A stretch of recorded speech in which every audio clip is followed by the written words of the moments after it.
Une petite boîte pour lutter contre un grand fléau.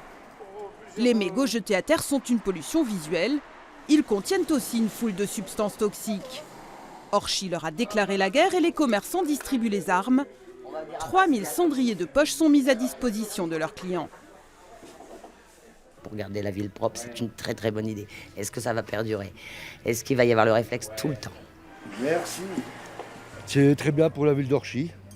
Moi, les gens ne me mettront pas par terre. Et pas d'amende. 200 € d'amende pour un mégot jeté dans la rue. Les Orchésiens sont prévenus et n'ont plus d'excuses. En plus des petites boîtes individuelles, 35 de ces cendriers ont été installés dans la ville. On sait que le mégot met entre 10 et 15 ans pour se dégrader, une fois qu'il est par terre, il risque d'aller dans les égouts, dans les nappes phréatiques et de polluer également donc, ces endroits. Donc oui, il y avait un intérêt certain et une urgence à mettre en place une action. Les mégots collectés partiront en Bretagne dans une usine qui les recycle. Là-bas, ils sont nettoyés, débarrassés de leurs agents toxiques et broyés. Le produit obtenu, de l'acétate de cellulose. Il reste juste les filtres que nous broyons finement pour obtenir une matière comme celle-ci,